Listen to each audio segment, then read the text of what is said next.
always I always look so much uglier. TikTok makes you look like less.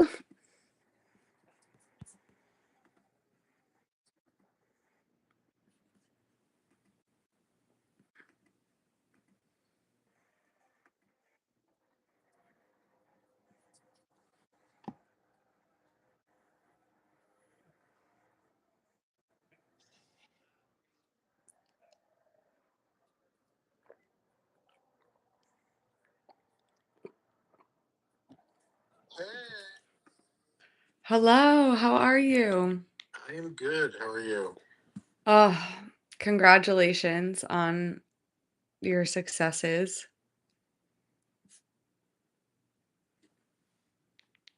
I'm back. Sorry, I was just saying one last text before I turn into an antisocial gremlin who doesn't respond to anybody for like an hour. I Ferrari I'm in such a good mood. I nothing. You're gonna be all sad about Ferrari, and I'm just gonna be I'm here not like sad. a happy person. You know Oh, what? good. Whatever. Here's the thing, like I have like I've detached because also No, you haven't. No, you haven't. No, you haven't. You're so full of shit. no, that is true. That was actually such a lie, but the thing is I knew I also like if they came out and like if Charles Leclerc got pole just now, I would be like having a panic attack in the bathroom. I would not be on this live because I know what happens when the car is like then when Ferrari builds a race winning car, that's when the true nightmare begins. Yeah, of course. No. No, Mercedes is just back. Toto Wolff smirking at the camera, that absolute whore, slut, skank. I actually love it though. Like it's so much better than McLaren, that fugly carrot car. At least it's Mercedes. Can you at least be happy for me? Yeah, I'm happy for you and I'm happy for George. I like George Russell. What percentage of your like I'm actually not that mad right now is just because you know that I am living my best life? Not as much as I'm relieved that Fernando Alonso isn't happy, but a decent percentage. Well, we'll get to Aston because you and I have not really talked about the Aston at all. Wait, Um, okay, first of all, I would like everyone to note that it has been exactly we've been live for what, like 2 minutes? There's 5 people here, and I've already been reported for harassment and bullying. Like, how is this possible? oh my Is god. it because I called McLaren's car a fugly carrot? Is no, but, like, I think it might be because that's the only thing I could think. Can we? Okay. Um,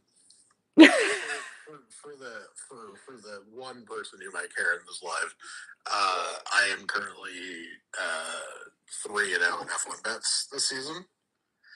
Congrats. I'm against gambling. I think your soul is rotten and you're going I am a homosexual. You think my soul isn't already rotting? Like, come on now. I don't think you're going to hell for that though. I've actually personally decided myself. Hey, I'm also a ginger, so I'm going hell for that. Well, that's true.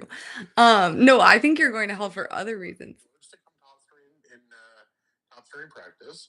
George Pole and three-leg parlay of Gasly to beat Colapinto, Charles to beat Lando, and George to beat Hedger. Your boy. Big props on that final lap in Q3, by the way, because your boy had me in the fucking trenches on that first run in Q3. Charles always does that though in Q3. Well, that's why I was like fine with it. But like your boy dicking me around a little bit. Charles always his first lap in any quali session is always dog shit. That's why when he only does one lap, I get incredibly stressed. But the second one is always magical. But the first one is never that good. Are we really calling being 9 10 off George Russell and not like 11 10 off George Russell? Are we really calling that magical? I mean, Lewis is P8, so Again, well, okay, but Lewis Hamilton is washed. I mean, Bad. Isaac is 7 tenths off. We are suffering for not having had for what happened to Max Verstappen because I need to know where he is. We don't have any information about Red Bull because we've never seen Isaac drive the Red Bull before, and Max got fucking randomly yeeted. Uh, he randomly yeeted himself. No, it was a car problem. You think Sky Sports is covering for Max Verstappen? No, I think Sky Sports. I think I mean, look, I'm actually like not going to be that much of a dick to Max because like he's, or at least was as of an hour ago in the medical center. So like, I also think his clutch broke. You can hear it. And why would Martin Brundle, of all people, be lying for Max Verstappen? He hates that motherfucker. I don't think he's lying for Max Verstappen. I just think that like he did take a bit of curve. Like he tried to take an overly ambitious lie, and I don't know. It's fine. I think you're wrong. Look, do I think that? Look, do I think it's a combination of he tried to take a line that he knew would work from previous years, and this car was not prepared for it? Like, I, I think to take it back to the Kimi FP3 crash, right? Like, I do think some of these drivers are taking lines that they know under the previous gen of cars would have worked in a place, right? Yeah. And I do think it's entirely like, I don't think it's a driver error to have taken that line and like look at Antonelli, right? Like Toto, there was the video of Toto being like, keep that confidence, right? Like you were trying to extract the most out of your No, it's better to crash than to be slow, in my opinion. for sure. And like Toto just like trying very hard to like encourage that out of Kimmy, like second on the road. And Well, he's 3/10 off his teammate. Let's not get everyone last year. I would just like to say, he's still half a second above third place. okay, but that's just because the car's good. Kimi Antonelli is bought. Like, you know what I mean? Like, let's not like let's be serious right now. He's cute, okay? Sure, I would, he's adorable. Like, as so are puppies. That doesn't mean they should have. I have no beef with Kimi Antonelli. He seems like a nice kid, but like, what bothers the fuck out of me is everyone. Lewis Hamilton is like 2/10 off of Charles Leclerc on average, and everyone's like, he fucking sucks. Like, he's a terrible. He does and should retire immediately. Right. He shouldn't even race And the Kimi Antonelli is like half a second off his fucking teammate on average, and everyone's like, he's the next Max Verstappen. I'm like, are you on crack? Sorry, I shouldn't say that. I've already gotten in trouble. Okay, well, look, the Kimmy discourse was stupid last year, and the fact that the Kimmy overreactions like reversed polarized you into being a George Russell It's fan really a no, it did. And it's also the Lewis of it all. Like, I feel like Toto being so disrespectful to Lewis and being like, well, we don't need him because we have like the next coming of Christ. Like, it set me up to hate him, unfortunately. No, I get that, but like, But also I like Kimmy. It's not like I'm rooting against him, but I just personally find it fucking crazy that people, again, to this day, to this very moment, this second, this breath that we take, act like they believe that if Mercedes had to get rid of a driver tomorrow, it would be George Russell. I agree with you. It's fucking mental. I agree with you then. I agree with you now. But like, George Russell's really fucking good. So But you know what he showed and off in your like second season first, and in the first race of your second season. and 3/10 is an improvement. So he is getting closer. I'm just saying, like, give me the projection as of 9:35 EST tonight was Kimi Antonelli will start P22. Okay, well that's what? Oh, because of the car. Because people didn't think he was gonna be able to race. No, my projection was that he was gonna be P2 because, Mercedes is clearly much better than everybody else. Mercedes didn't. People didn't think he was going to be able to start the race. Now he's probably going to start P7 if we're real, because it really ought to be a Yeah, drop for the maybe. race. Yeah, have we heard about that yet? No, the pit lane stuff. I don't give a fuck about. That should just be like a $50,000 fine. I don't know, we'll spot it personally, but like, I mean, I feel bad because it obviously has nothing to do with Kimmy, and that always sucks, but, like, I don't know, it is what it is. I think unsafe releases in general are sporting penalties, even though they're almost Yeah, never the driver's fault. it's part of it. If Um, you have a bad pit stop, like, you don't get well, unless you're Lando Norris, you don't get, it made up for, you know what I mean? you know, like Not everyone is a special snowflake, like our darling Lando.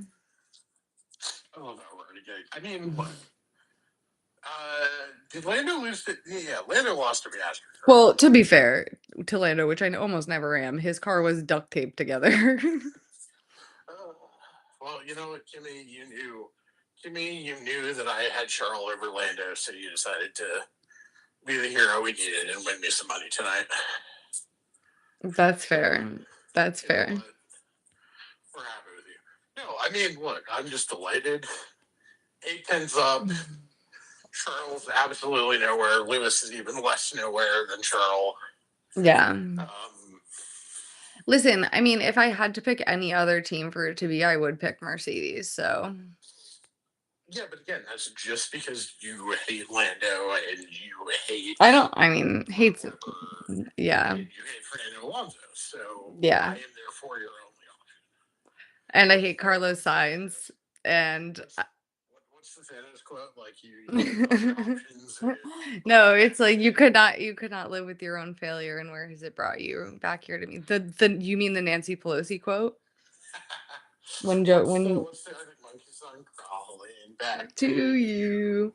No, Oh, it's just when F1. That's just F1. It's crawling back to Mercedes, baby. Let's go. and we did need it because, like, also I would so much rather have to deal with Toto Wolff full time than Zach Brown.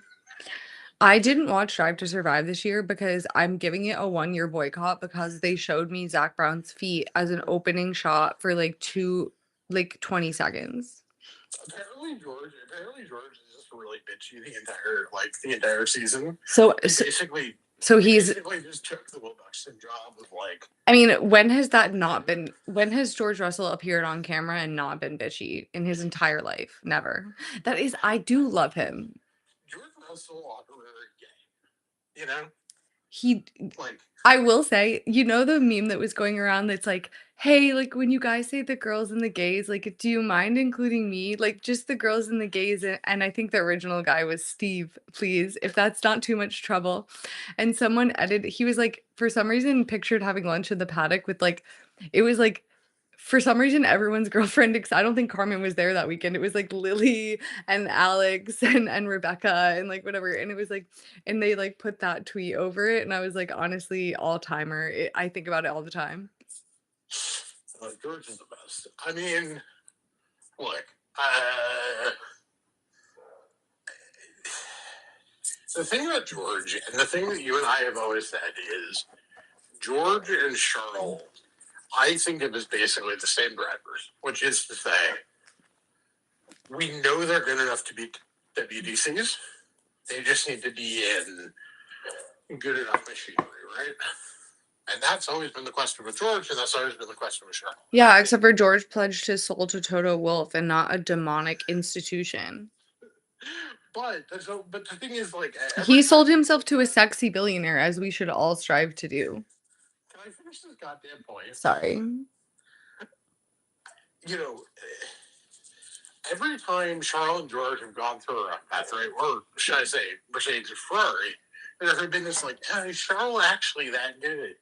Is George actually that good? Discourse, right? And it's like, no, they're that good. They're being failed by bad cars. And I think more than anything, this is just a reminder that this is a car quality championship. Right? Yeah, obviously. George is 3 tenths up on Kimmy, and that's what he's But what it being there to be. but what it being a car competent car championship means is that it's a politics championship, really. Yeah. And Toto Wolff is better at the internal politics of F1 than, a bunch of dumbasses. Yeah, it's almost like a businessman who came from nothing would be good at this. So Over a bunch of coked out Nepo babies. So, okay, have you seen the stories that are like, no one from Aston actually went to the Honda factory until 2025? Yeah, until basically days later, until Adrian Newey. and Adrian Newey was installed as team principal. Until Adrian Newey, who at the time was in charge of the aerodynamics and not the engine, was like, "Hey, has anyone checked on the engine?" But also, hiring Honda never made sense because when they left, first of all, I know, and Was what people thought was going to be the best for this race. but they thought, And we were like, no, we're going to be super special and we're going to know everything. And Lawrence Stroll thinks that he is the fucking magic candlestick up his fucking ass. but it clearly was because they thought that like being a like having their being a engine supply, they thought if they could do well and become an engine supplier, they could sell the team at a higher price. Like that's obviously what was going on there. But and my thing is it's crazy because Honda has been like the most unreliable engine partner in all of Formula One. Even though they were good for Red Bull, they totally fucked them by just like randomly leaving. And but when they did randomly leave, it was kind of well known that all of those people just stayed and formed the Red Bull driver program. I mean, or Red Bull engine program. So whatever. If we're not going to dead name, you know. Who gives a shit? Whatever their engine program is called, Ford now, whatever name they want to slap on it, it's the people that were working at Honda that are still there. What was the report? Less than 30% of the people who actually built Yeah, Honda engines stayed with Honda. duh, because they all went to Red Bull. That was like widely reported at the time. It's almost like Lawrence Stroll is bad at this. Right. Oh, And you must be delighted. it is kind of funny that this is happening to Adrian Newey again, and everyone's like, I can't believe he's like being open about this. And I was like, this is the same man that openly talked shit about the Renault engine for like, and Christian Horner would be like, no, and they'd be like, Adrian Newey said this, and he'd be like, well, Adrian says a lot of things, like I whatever, and he would be like, this engine blows, and everyone was like, you're just saying that because like, like you're doing the arrow, right? And then he was obviously correct about it in the end, but going out there and being like even like liability wise, I'm like, should you be saying that these cars give the drivers nerve damage? Like, it's so funny. is this not a workplace violation? Like, what are the labors? Even going to be allowed? So we're not even Boston Lance is going to be allowed to race tomorrow. Why? He never set a lap in practice or in qualifying within 107% of. Oh, but they give exceptions for that. You can get an exception for that if you set a practice time that was within the 107. Lane's never set a representative lap time in P1, P2, P3, or Q1. Well, to be honest, they shouldn't be racing. So, I mean, Fernando is like, I would love to know what's the over-under on laps Fernando does. 12 tomorrow. he should be doing none. That man is a geriatric. Like, I don't want to be mean, but you're back, girl. No, trust me. I get You can't get him. doing any races. And I'm like, and I'm also like, okay, not to like be actually serious because like whatever, I'm sure Fernando Alonso will be fine. But I'm like, Fernando Alonso, you have had a long and successful career and you have a long and happy life as like a multi-millionaire ahead of you. Like having chronic back pain or like something like a real serious like spinal or nerve injury that could develop from this is going to ruin your fucking life. Like it's actually not worth it at all. And I think about the concussions of it all with the poor like that level of vibration because they know from studies that concussions it's not like the one big hit. It's like doing this over and over again. Yeah, no, I like genuinely do not want Fernando to race tomorrow, and if he does, I want him to at most do one lap and then retire the car. Yeah. I do not want to race. Yeah. Not that I like have the same level. Like I don't have the same level of anger towards Fernando as you I mean, do. I hate Fernando Alonso. Doesn't mean I want something actually bad to happen to him. That's not what I mean. But like, thing is, remember, I didn't watch 2012 live, right? I didn't watch 2007 live. I have only experienced Fernando as this sort of like Cartoon villain. statesman of the grid. Yeah. And so, like, I know the history intellectually, and I don't have the same visceral reaction because I'm like, I never had to live with the idea that Fernando was going to stop my favorite driver from winning a championship. Like, Lucky for me, he never. But you have all that resentment from watching 2010 live that I just simply don't have. Well, and I know he didn't do it. and right, and but well, no, the resentment I have from Fernando from that age is that he was such a dick to Lewis and Seb, but and he was kind of part of. I will say he never said anything to Nico or whatever, but that whole Fernando, Mark, DC, Max coalition, I'm like Nico Rosberg, the first ever straight victim of homophobia. Oh my god, I love how you somehow brought up Nico Rosberg immediately. I'm just saying. I feel like we have a drinking game for every time you bring up Nico Rosberg unnecessarily on these lives. Okay, first of all, it's actually impossible to bring him up unnecessarily because every time I bring it up, it's actually so necessary. That's what you don't understand. So are you going to claim that my bringing up Peter Mandelson on our definitely very serious F1 preview podcast? Oh my god, I corrupted the whole file for that, and I have to completely redo it. But well, listen, you know that the New Labor is my Roman Empire, so. That's great. Well, Nico is actually a girl to me, Allie. So we should give Hydra some props, right? we should do what? We should give Isaac. I know. I don't even want to talk about it because I don't want to curse it. No, sorry, 1 second. With Allie, I just want to respond to Allie real quick because I'm I actually, with Nico Rosberg, I'm Sue Sylvester. That's there's only one person who can tell you who you are. Me? No, me. And I'm Nico Rosberg. I actually think he's the first ever female Formula One world champion. We're just claiming him. It's actually an involuntary. I will say, shouts to Allie. She tweeted at me to make sure that I was okay because I had not tweeted anything about George Russell's pole position. So, yes, you. I am happy for you, but no, I am very proud of Isaac. I just don't want to jinx it. You know what I mean? But here's the thing: I just want to list the drivers that he beat. Both Ferraris, both McLarens. And Max crashed. Okay, sure, but I need to see him set a time against Max before I know how proud I am of him. But sure. But I am very. Do I think Max would have probably split the difference between Antonelli and Hadjar? So he probably would have been 5 tenths back of Jordan's, but the 8 tenths that Hadjar was? Sure. I don't think Hadjar is suddenly No, but even to be, he probably would have been right behind Max, which is good. He beat both Ferraris and both McLaren. That's really impressive.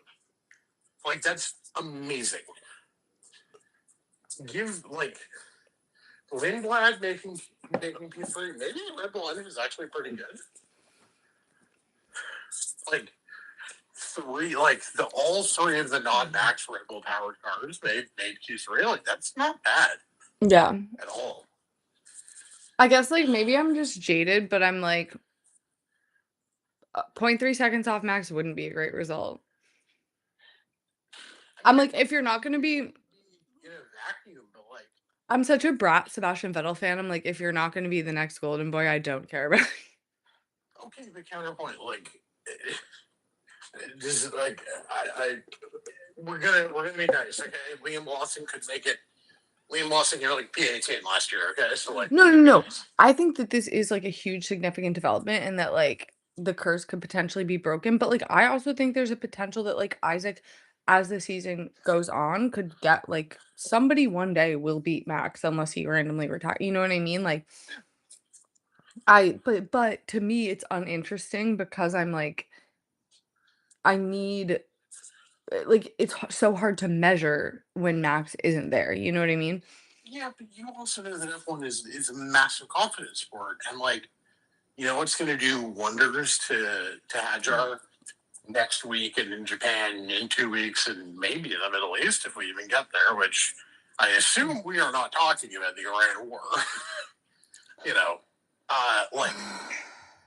This is a huge confidence booster, right? Being best of the non-Mercedes is the kind of platform that can spark a run. And I'm not saying that run ends with him beating Max Verstappen in China, but I'm saying, you know, that's the kind of thing that really gets the ball rolling.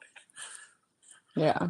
No, you're right. No. This is the best, like, he he checked the box, which is, like, what he needed to do.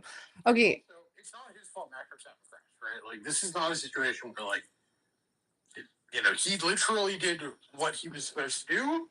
Unless you want to argue that Red Bull, car-wise, is equal to Mercedes, which, fuck no, it's not. Obviously, it's not. Yeah. Okay, also, wait, quick question, circling back to the Middle East and the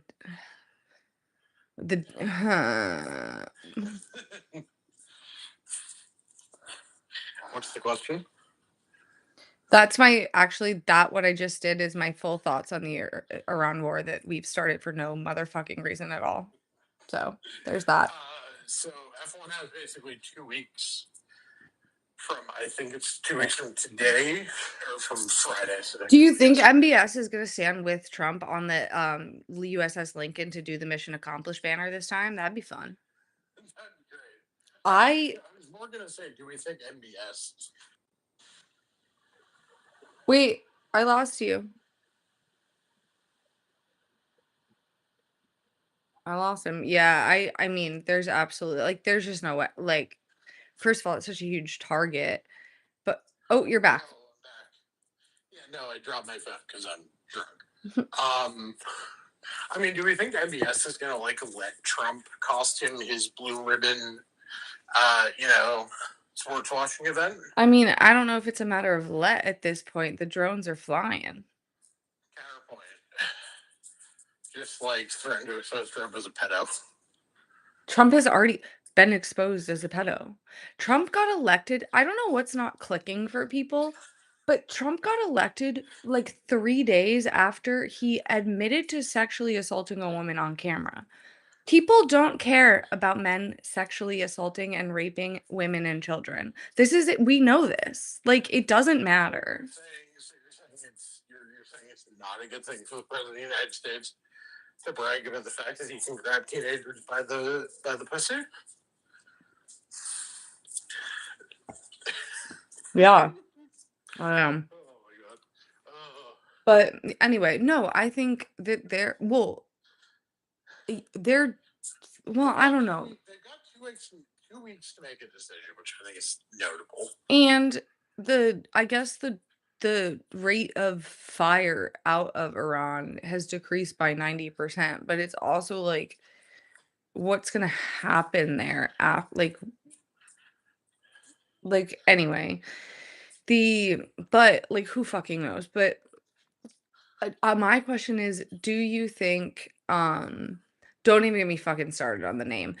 Do we think it would be insensitive of me to go to Imola if that's one of the rescheduled races? Oh, they've announced that they're not rescheduling them. It's a Middle East or bust. Oh, I will say, every year that they announce a 25 race calendar, 24, but okay. right? They won't. No, but it won't. They won't let it get to that stage.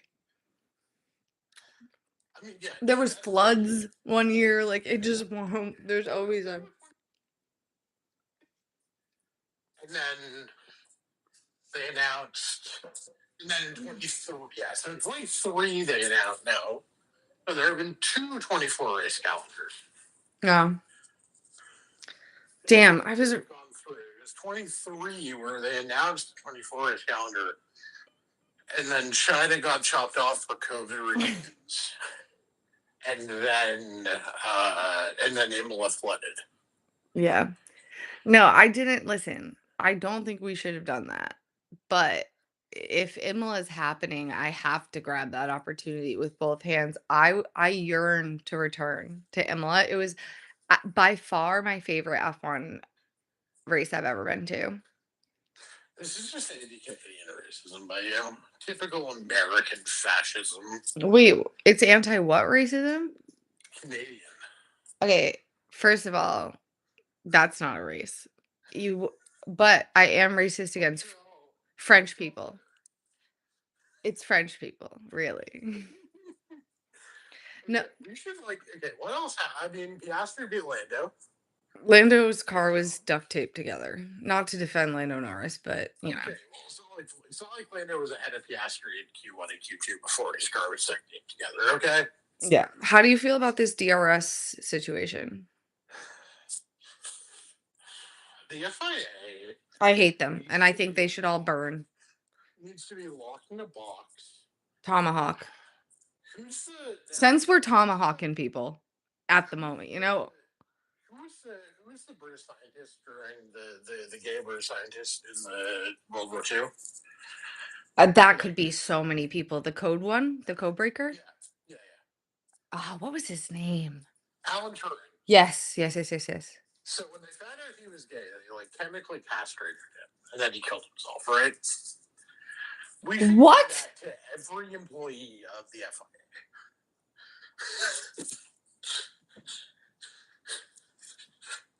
No, that's horrible. Did you not get to that point in the Turing movie? Oh my god. The movie was so bad. Oh my God. Yeah, because homosexuality was still legal in Britain in the 50s. I mean, It was a prison sentence for chemical castration. Yeah. surely the prison sentence is whatever, but the No, because he knew he was going to kill himself, so it was fine. I actually would dispute that characterization. No, absolutely horrifying. Obviously, I'm not endorsing what they did to Turing. However, I would support doing that. No, Yes. somebody needs to stage. We need to stage a political takeover of the FIA. Would you accept Carlos Sainz Sr. as head of the FIA, given he Yeah, of the Carloses? yeah, I would over this motherfucker, over Donald Trump himself. Yes. No, like, so completely insane. What the fuck do you mean you change the rules overnight and then F1 had to stage a fucking coup against your changed rules? No, he literally in order to implement he's like also there's all this crazy political shit happening behind the scenes in the Senate of the FIA and like I'm trying to keep up with it, but it's hard to figure out like what the political structure actually is. I think I've got it mostly down, but also every interview that Mohammed Sullivan does, which like people also like people call him MBS and I'm like guys, guys, guys, guys. But the Just letting every evil person be known as MBS is kind of useful. It's true, they are both despots, so it kind of makes sense, but, like, the anyway, so every interview he gives, like, boils my blood with rage, like, he's so like, uniquely infuriating, but also, like, the worst part of it isn't even, like, the no political speech, but I'm gonna throw a Donald Trump campaign rally of it all. It's the fact that every decision he makes re the sport makes it, like, more boring and also somehow more dangerous at the same time. Like, the fact that he's managing to accomplish both of those things is genuinely impressive, but it's, like, actually crazy. Although I will say the cars do look smaller. So there's Can we talk about how James Vowles is deeply on fraud watch? he is deeply on fraud watch. Although I think he kinda got bailed out. He bought himself, like, 4 races by Aston Martin doing what they did. Look, he definitely did. And by the fact that Cadillac, by the way, just like fucking nowhere. Yeah, it's almost like this is what happens, like, every single time this happens. Like, Virgin, like, most new teams, like, that's why Red Bull was such an aberration. Like Well, no, but Red Bull wasn't an team. It's about Jaguar, right? Haas is actually the only time that anyone has ever made a like semi-reasonably not dog shit car in its first truly bespoke season. But that was when you could basically just like rebuild the previous year's like car for yeah. something else, right? Which is why Toro Rosso at the time was good because basically the 2016 Toro Rosso was just the 2015 Red Bull, right? And then they basically just rebuilt the 2015 Ferrari. Um, Why the fuck anyone would do that is beyond me, but Well, Cadillac has a Ferrari engine. Let's not act like that's you know like fuck Audi. you. Weirdly, I Fuck think you. is like one of the most impressive. No, I think Audi is one of the more impressive outcomes because like they Yeah, did it in 11 with a but that's not two-stroke bad. engine that doesn't seem to suck. Yeah. Impressive. For a brand new team takeover and a brand new engine, that's pretty good. And it's not, and Sauber was trash. It's not like they're taking over a good team. No, no. Well, no, but they have a good driver lineup. Like Hulkenberg and Bortoleto is pretty good. Sure, whatever, but that doesn't matter at all. So you're just hating on No, I'm just saying F2 champion Gabriel Bortoleto. I don't care about either of them at all, but I'm just saying, like, if you if you're really gonna flop, you could put you could have Michael Schumacher and Ayrton Senna have a baby and then have Jos Verstappen abuse it for 20 years and it still wouldn't be able to win a race. Can we give? Can I get a takeoff? Sure. McLaren would be better right now if they had fired Lando Norris for Gabriel Bortoleto. I mean, fuck it, sure. No, Bortoleto's like real. Bortoleto's real. Like, he's a I've real. never had an opinion about him one time ever in my life, if I'm totally honest. No, I Oh no, does hey, join if you want, but no, the only time I ever thought about him is when he said that he likes to bark at his girlfriend. I was like, I do like that. That's no, an appropriate. Bortoleto's legit. I guess I just can't tell because it's Sauber. Yeah, you don't care about it. You don't care about the midfield. I don't care about anybody but Charles, Ollie, Lewis, and George Russell. And Max. Can we talk about And Fernando and Lando, but did he beat Esteban today? yep. I was not paying attention. Yes, he was P12.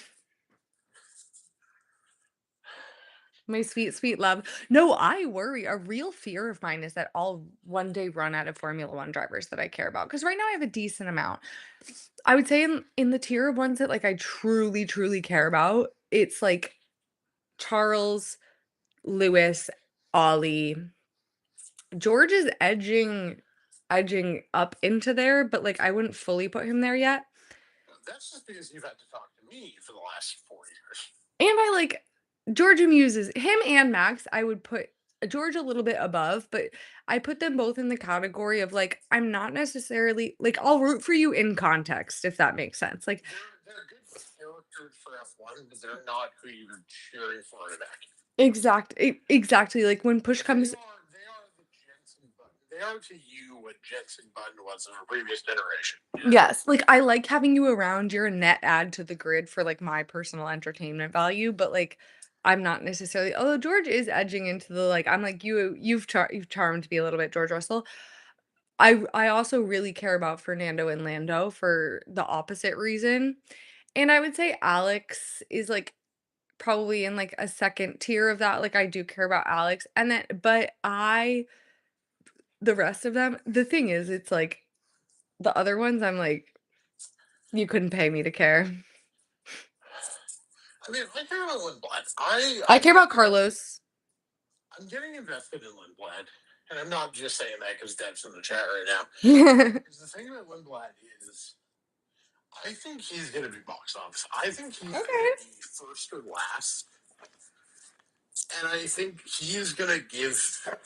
Now, obviously, the racing goal is not nearly as bad as the 2019 Williams, but like, I think he's going to have moments that are unadulterated. Like, oh, that's a guy, right? That was what he did in F2, and you know what? I like the guy with a little bit of screen presence. I like the guy with a little bit of je ne sais quoi to him. You know, He is cute. he's good looking. He's embracing his Indian heritage. He was at some like Red Bull, like sort of like seemingly like Goodwood-esque sort of thing. And I don't know if it was India or where it was, but like like before Australia, like he's got some charisma, he's got some juice, he's got some screen presence. He does. He has You do have to have a little bit of a presence. Yeah. No, I'm all like, I'm glad. And also, like, It's part of my thing with Oscar, and I hate to say it because it is just, like, criticizing someone's personality because Oscar's just, like, a normal person, like, that's really what it is, but unfortunately, I prefer my F1 drivers to be a little freaky. well, I mean, that's where I am with Anselmi. It's like, Anselmi has never given me anything except, like, Nah, he's like he's, like, kind of a little bit of a gremlin. eh, is that or is he just short and twinkish? No, when he was like, "Yeah, me and Ollie committed credit card fraud in France last year," that was pretty funny, to be honest. Okay, but like, I don't know. Maybe I'm just crazy, but like that story really only made me endear more to Ollie than it did to me. Like, I still find Kenny that interesting. I mean, yeah, me either, because he's a child and I don't really give a fuck about children, but, like, he could perhaps one day grow to be interesting. He seems No, nice. I don't I know. mean, here's the thing. Donald Wolf just like drives out the interesting in all of his juniors. That couldn't That's be the man who gave birth to both Nico Rosberg and George Russell drives out interesting characters. well, Those are the two okay. weirdest people who've ever lived. But Nico was already weird pre Toto, so there wasn't anything Yeah, new you're there. born weird, or you're Right, not. and George, like, but here's the thing: Because it's actually mental, it's undiagnosed mental illness, is what it is. But, is George weird or is George just British? no, George is weird. He wrote a.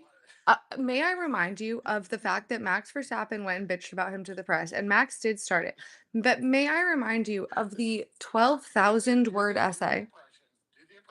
Do the impression.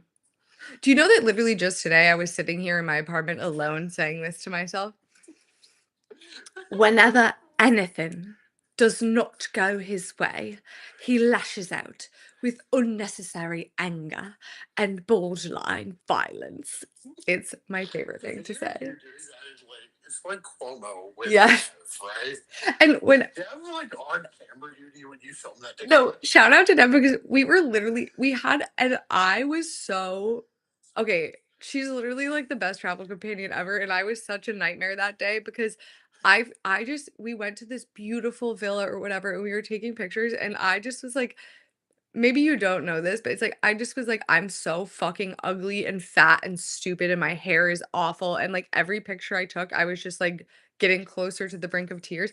And shout out to me because I made it almost like 7 days into the trip, but like taking pictures, I was just like, I can't do this. And it was so hot and I was so hungry, and we were both so tired. Lake Como, the stairs, it lives up to the hype, but there are so many stairs. And not one stair in the entire nation of Italy is the same height as the previous stair. The Americans with Disabilities Act fears the nation of Italy, okay? It is diabolical. And so I was not perhaps my best, most chipper self. And then, but then it was fine. Like as we stopped taking, I was just like, I gotta stop taking pictures because all I'm doing is like upsetting myself. And after that, it was fine. We finished our tour, whatever. And we were, like, literally just sitting at a random restaurant, finally having a glass of water, and I was like I just was inspired. I was like, "I have to" it was such a pretty view that I was like, "This is the spot to make the video." But George Russell's 7-paragraph essay on how much he hates Max Verstappen is genuinely one of the most unhinged thing a person has ever done. Have you seen the discourse for how the Mercedes admin is um, violating fan spaces by saying the words Rustappen in a tweet? Hammercy. Where was this when I needed it? Where was this when I was being personally violated by Ham Rusty was iconic, and I'm still mad at you for hating it. It actually makes me want to vomit. Hammercy. Do you remember when the Hammersley tweet was said? Yeah, when he was pouring champagne over his head, and it was you know what? I actually resent the invocation of the word pussy in such a gay ass picture. It's iconic, but also Hammersy. counterpoint. Hungary 2022, very important weekend. Okay. No, it's not Hungary 22. It is 24? 3? no, it's France 22.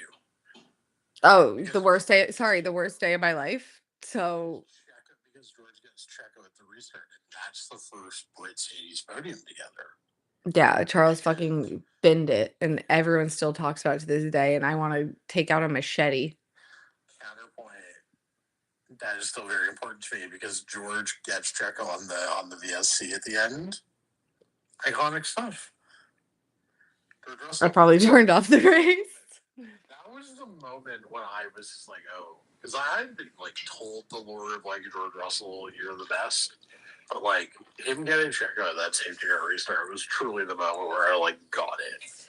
No, but also, can we talk about the fact, like, I'm already so annoyed at the people like, the Max George rivalry hasn't even happened yet, and there are already people who are being like, "Old news, like, this is lame, I'm sick of hearing about it." It's the same thing as the Lestaffen police. It's like, if you spend half your life tweeting about how much you don't care about something, like, maybe you do care about it.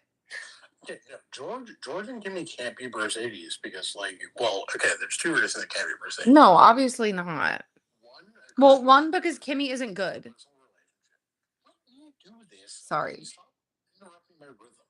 One, they don't have a personal relationship. But two, what evidence has Kimmy Antonelli given that he is a Nico Rosberg ass talent? Put some fucking respect on Nico Rosberg's name, okay? Remember when they compared Logan Sargent and Oscar Piastri to Mercedes? Do you remember when they did that to my queen? I mean, here's the thing. Would I like to see both of those pornos equally as much? Yes. Doesn't make any sense as a driving racing comparison. No, it does not. They should be jailed for making that comparison. At least, and I say Kimmy isn't good. I'm obviously being mean. Like, we don't really know, but Here's the problem, right? Is that when you start to throw around like Mercedes or even Mercedes, right? Or like whatever, it's like George is not good enough, right? He finally chose to go to a top team right away. And what that means is being 3 tenths off your teammate in your second year. I'm sorry, like, that's not. remember when F1 put a slideshow of who the greatest they were like, your answers to who the greatest teammate pairing of all time is, and they put Valtteri and Lewis on and not Nico and Lewis. Yeah, because people don't. Because here's the thing: a bunch of like sycophantic Lewis fans think that Valtteri is the platonic ideal of a teammate pair. Because No, but it's because the when you're the top best guy, it is. combined talents. And here's the thing: that they were pandering to an audience of dumbasses. But like Lewis has 3 obviously you want Lewis to be on the list. He has 3 world champion teammates. And also, I would take was it Kovalainen who was his teammate in 2008? Yeah. Can I confess something? Yes. Heike Kovalainen and Mika Hakkinen are the same person in my mind. It's racist against Finnish people. It takes a lot for me to get them right. But like, Here's the thing though, sorry. Someone on YouTube said like obviously I would take Jensen, Fernando. Fernando Jensen, and Nico all above Valtteri. I would also take Kovalainen above Valtteri. But also someone on YouTube said Schumacher and Barrichello was the ultimate team combo. If we're talking about like the greatest combination of talent, I have erased this man from my own personal history books, but like to say that when Michael Schumacher was teammates with Nelson Piquet Jr., who is a 3-time world champion, is like kind of crazy. No, like here's the thing: Brutus Barrichello, Valtteri Bottas, Checo Perez, they all make sense, and all were impressive F1 drivers. But like, simply, you can't tell me that Brutus Barrichello is the best driver that Ferrari could have hired for early 2000s. You can't tell me that Valtteri was the best driver Toto Wolff could find. No, those drivers get to stay because the other one is winning and they're happy. So why would you not keep your winner happy? That's what people don't get about the 1-2 pairing. Like 1-2 pairings are made, not born, you know? Of course. And they're made by a simple fucking calculation, which is that at the end of the day, Yeah. Toto did not feel Ferrari enough to think that they needed a Max Verstappen or a Fernando Alonso in that second seat in 2017, 2018, 2019. No. And also, if you're Toto and you're like, listen, Lewis Hamilton could win the fucking constructors by himself. And also, like, I know that like the comment that Sky Sports is paid to pretend otherwise, but like they don't give a fuck about the constructors. Like Mercedes is printing money, especially in the era of the cost cap. Like they're like, oh, but they care about the money. They care about the money. Mercedes F1 team is making more money than they can spend. Like they're good. Like yes, obviously they want it. I'm not saying they don't care at all, but like in comparison to the drivers, they don't give a fuck. And if you're Total Wolf and you just had to suffer through whatever the fuck just happened between 2014 and 2016, and Lewis is winning and he's happy and he wants to keep Valtteri, why would you not do that? Like you just had to live through the most awkward workplace experience of all time. No, of course, and that's like extraordinarily clear that it wasn't about the quality, Right. right? Again, Max theoretically could have been gone. Even Danny Rick, who what do you mean about Danny Rick over the years talking to you, right? The idea that Danny Rick has what 8 race wins, Valtteri I think has like 10. Yeah. Danny Rick obviously a better driver than Valtteri Bottas, has a better career than Valtteri Bottas. Yeah. By the way, Nico Rosberg has 33 and he was a Mercedes driver for half the time that Valtteri was. And for 2 of those years he was a Mercedes driver, they were not the Mercedes of what they would become. I mean, he was a Mercedes driver for 7 years, and 4 of those years he was not in a genuinely race-winning car. Right. And also the season, but like, yeah, the seasons were a lot shorter. Like Valtteri had like a lot more. I did the math on it once upon a time, but no, like Valtteri went. Valtteri went a full season in a constructors winning car without winning a race. It's a great fact. that is a great fact. He does not win a race. Yeah, wait. Circling back because someone brought this up again. How do we feel about the batteries? Because I hate it. Are you in on the hatred? Um, I need to see. I need to see an erase trim. You know what? That's actually valid as fuck. I'm look. Okay, so I have like 3 very different opinions going right now. One, we haven't seen the cars in race trim. Let's see if the lack of downforce creates less dirty air, which creates better racing. Okay, you know what? You're right. 2, this is better for George Russell. And Okay. I'm a slut for Mercedes, so I'm okay with it. Next. And then 3, my instinct is that these are going to suck ass. But and the fact that we're like 3 seconds slower than we were last year, not great. But I'm just going to look. Tomorrow night, when we're here, I might be doing like, this is great for Mercedes, this is terrible for like actual racing. And maybe we're going to have like a real fight between like Hajar in 3rd and. Oh, well, it's still Australia. Let's not get crazy. That's the other thing. It's like it's tough.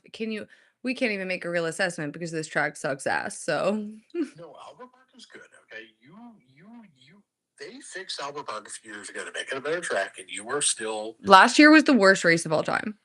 There was one overtake. Oh, last year was great. There was rain. There was stuff. Oh, you're right.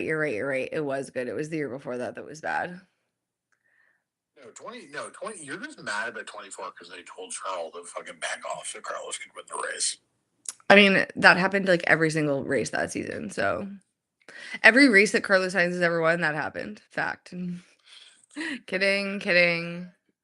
You're just mad. Oh my god, it's so funny that whenever you like have like a bad memory towards a track, I can immediately identify the Ferrari fuck up.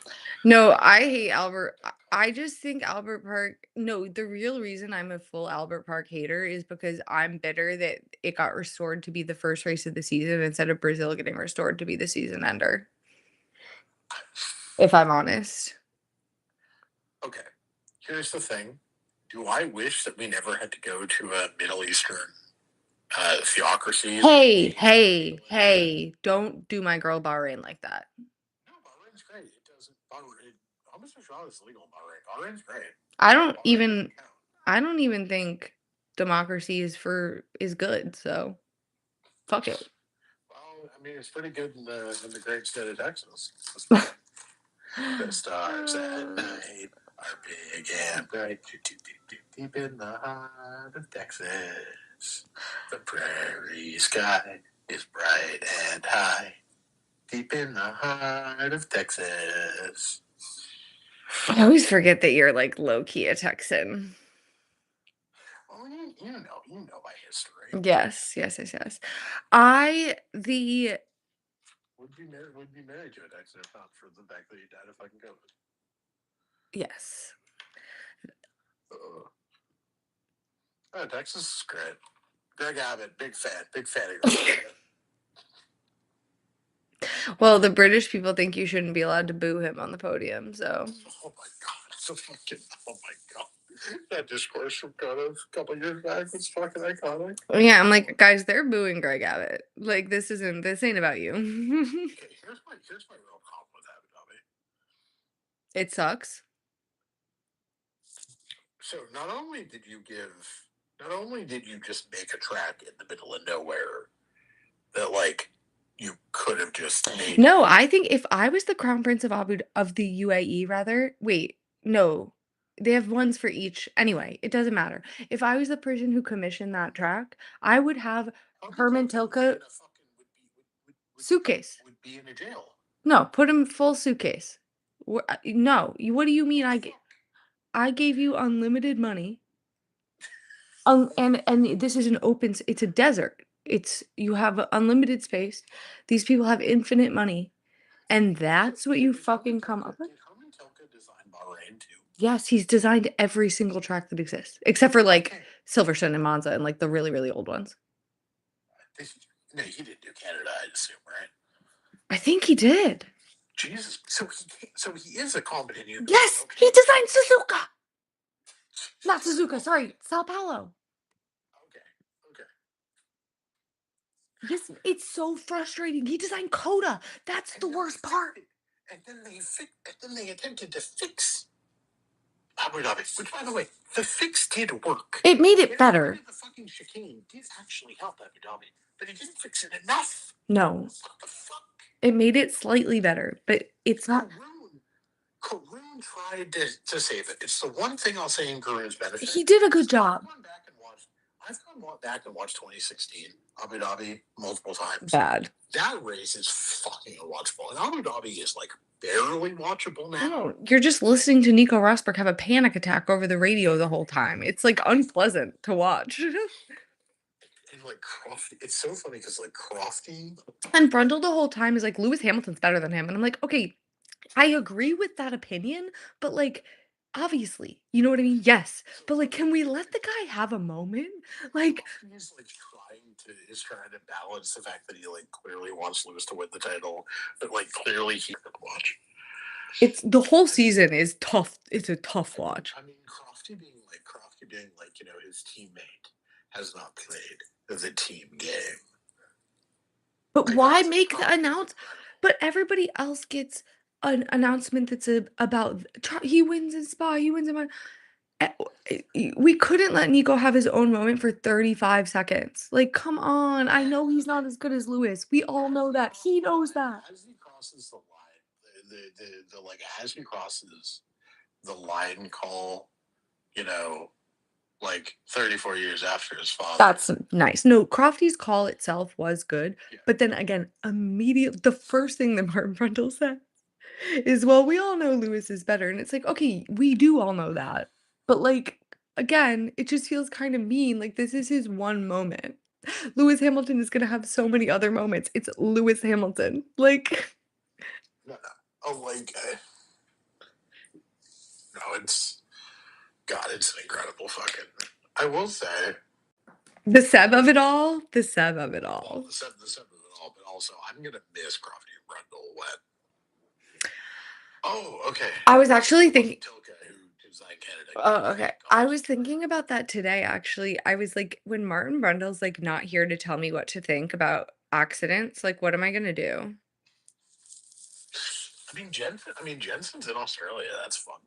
He's on the pretty He's not as good I don't trust his analysis. Not after the Silverstone incident. No, just because he likes Lando. That's your problem. No, it's not that. It's I mean, Martin Brundle's the biggest Fernando Alonso dick rider in the world, and he is my favorite.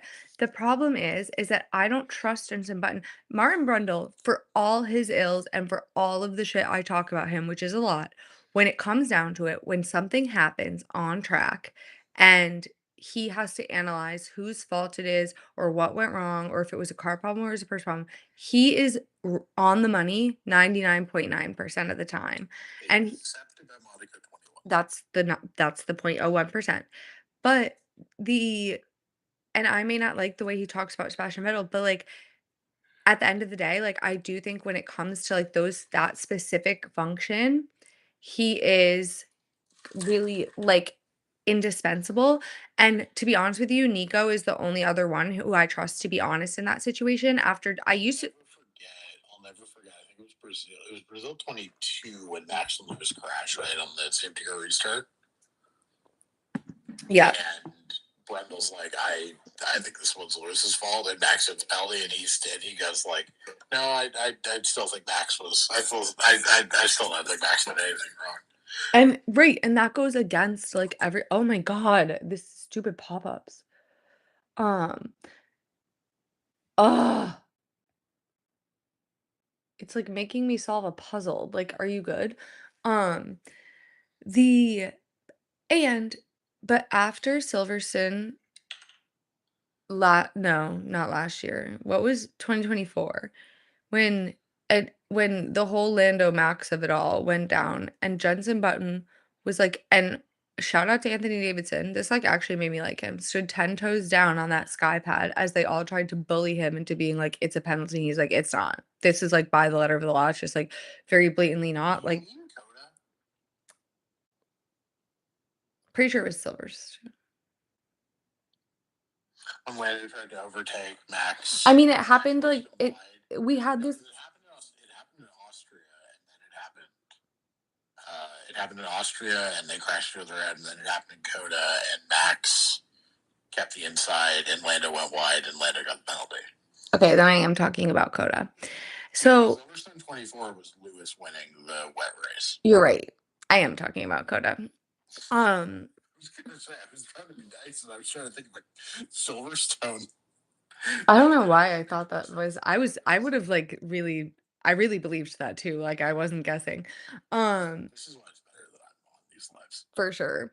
But when Jenson Button was like, "Okay, but we need to change the rules of Formula One," like, he was so backed into a corner, but he was arguing 10 toes down that, like, it wasn't a penalty, and then when both Brundle and Anthony Davidson were like, "No, you're fully wrong," he was like, "Okay, but it should be a penalty, like, we need to change the rules of Formula One because Lando Norris can't overtake."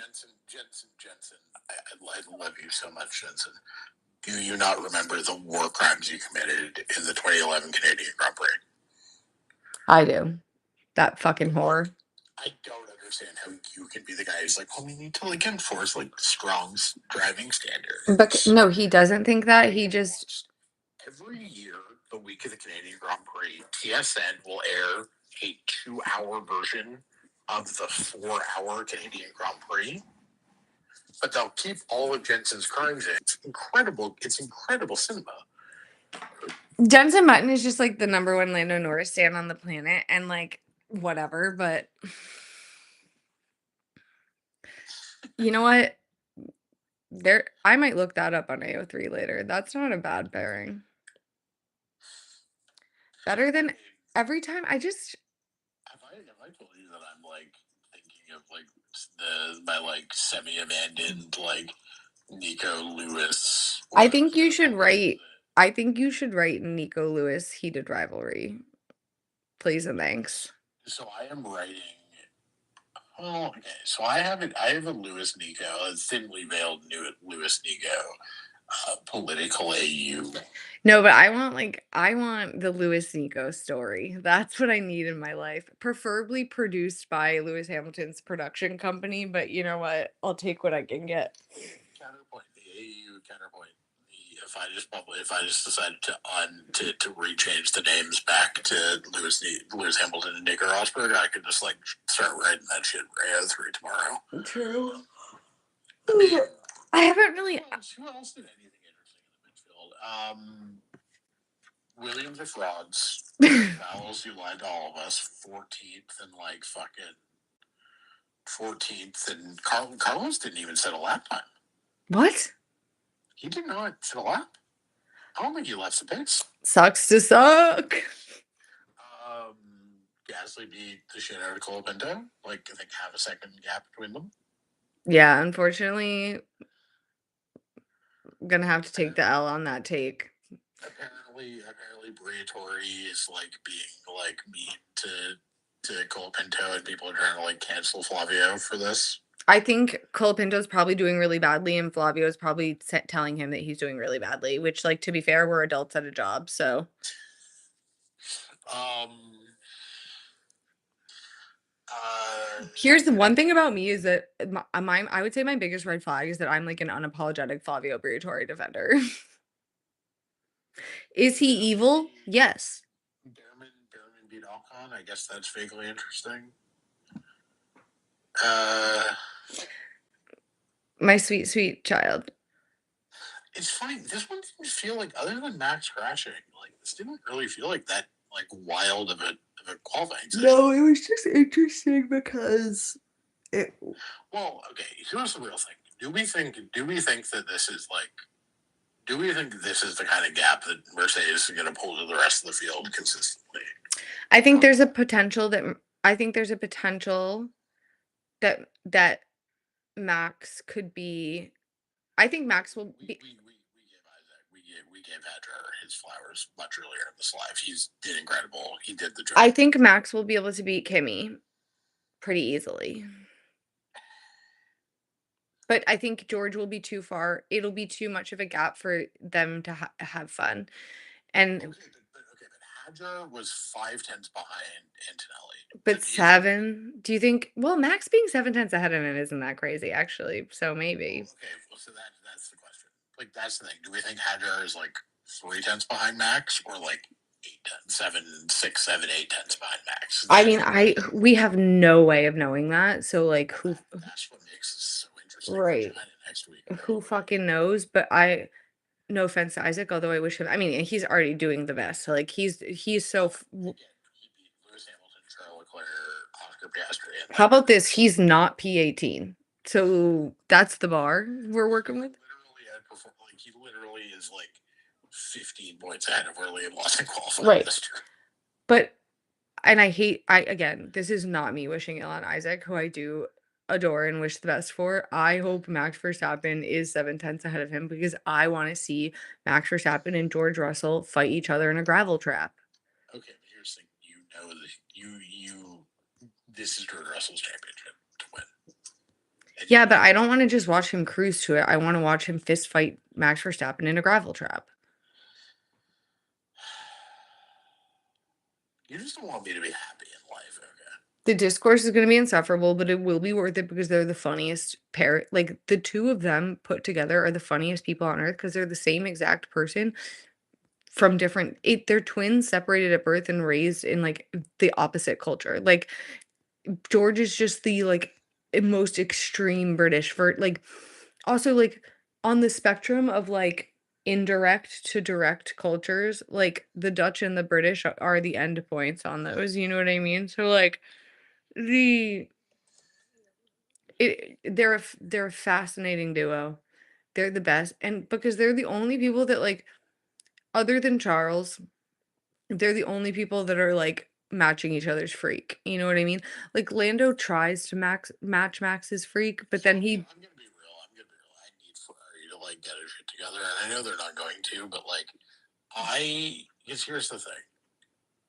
F1 is time, and it is so rarely happened. Basically, it really, really hasn't happened all at the same time. yeah. But like, this is a point I've made to you 1,000 times, right? That I hate the way that Charles fans and Max fans have been pitted against each other, or Charles fans and George fans have been pitted against each other on the internet, because fundamentally, Charles and George are also the same version, which is to say, they are really good drivers who have been failed by bad cars, right? Yes. And in the same way that George is now getting the car that he deserves. Like I was talking to him. I know you've already said this, and it's making me angry again because it's like, okay, I'm glad that you wish the best for me. It's never gonna happen. He's gonna die at Ferrari, and who cares? And that is part of it. Charles has chosen. Just do this. Can I just like be sentimental and happy about No, that I love? no, I hate Ferrari, and I hate everything. So I watched every qualifying and race with a buddy of mine, Alan, and I was talking to him, and it's like this is what George was promised. This is what George came to Mercedes to get, right? And he was fucked out of that by them fucking up the ground defects era. Yeah, I'm happy for George. And so it's like really emotional for me because I'm like George is finally getting the car that he's promised, and like that's like genuinely like really exciting for me, right? And but I also want that for Charles. I want him to get that, whether at Ferrari or somewhere else, because at the end of the day, George and Charles has done things in a car. I think Charles is a better driver than George. I actually do in my heart think. No, I want him to, I need, the thing is, what needs to happen, unfortunately, Oh yeah, no, Ferrari needs to be worse. Either needs to be better than this or worse than unless this. Max, no, Worst case. Ferrari needs to go to no, Charles needs to go to Mercedes. That's what needs to happen. And if Max wants that seat, Charles isn't getting it. So like there's a very good chance that like he's fucked forever. But here's the thing. Here's the thing. Like, I don't know. Yeah, the team you choose. I think this might be the worst case scenario for you as a Charles fan. No, Ferrari fan. no, they're bad. They're not good. He would have been P5 if Max hadn't crashed. Like, okay, but here's the thing. they're the same place they were last year. What would be bad if they were good? No, they're not. He's going to convince himself. He's going to win 2 races this year, and he's going to convince himself that next year they might win. Then that's on Charles. I agree with you. It's on Charles, but like, I would rather them be where fucking Audi is, and they're just completely disabused. I mean, if Charles can't recognize they've been running the same playbook since 2023, then he's not a world champion. Well, the thing is, he is a world champion, but it's part of it. But he's brainwashed. But that's the same argument as and I can't believe. I mean, I'm literally a Charles fan, but like that's the same argument of the Fernando people being like, oh well, if he hadn't been a psychopath who like couldn't handle being in the right team, like he would have won all these championships. It's like, okay, but like he was a psychopath who blackmailed his own team principal, so like that wasn't the case. And like Charles is like soul bonded to Ferrari, and like I wish that that would work out for him, and I wish that he could return them to glory, but like unfortunately, like this is well-trod territory, like Ferrari is never going to change. Look, I think Kimi is very vulnerable to a driver swap, especially Oh yeah. if he's going to be fairly consistently 3 tenths behind George. Yeah, I think he would take Max or Charles. But the problem is just like if both Charles and Max come a knocking. Yeah, of course you take Max. And the problem is that of course we were all thinking that Aston was going to be the sort of like escape route for the other one who doesn't go to Mercedes. This Honda engine but far worse than my hope is actually that Red Bull is good enough that Max doesn't jump. Because I don't think he wants to, but I think he would if he felt he could win there. And so whatever happened with Hulkenberg's contract status? Is he still technically an employee of Red Bull, or did he actually retire? I think he retired. because that was always going to be one of the things. Like Helmut Marko was never getting a job at Mercedes. That was the whole fight, and then he retired right after. Like, what was that about? Yeah, that's the problem with like a lot of the stories that like I just like to people, and so we have to like care about who Max is loyal to, but also it does not seem like I don't know. Well, no, I think Max is just A, he's always expressed, and B, like, he just seems like the type of personality, like, he wants to stay in the team that he's always been in with the people that he's always known and where he's comfortable and can get anything he wants, you know what I mean? Not that he wouldn't be able to extract shit from Mercedes, but it's just like, he has always expressed that, like, he doesn't wanna go to another team, but I also think that Max loves racing, so, like, I think there's a non-zero chance that he'd be like, "Fuck it, let me go for one more at Mercedes," but the my thing is just, like, if Red Bull is good enough, then, like, maybe Charles could hop to Mercedes.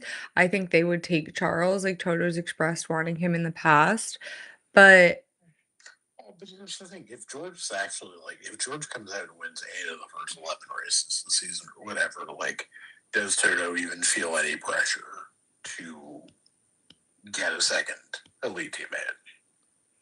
I don't think pressure, but I think if Charles Leclerc comes knocking, yes, because Toto Wolff owns Mercedes, the brand.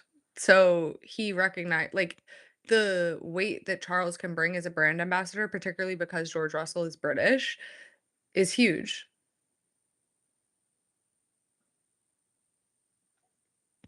No, I agree.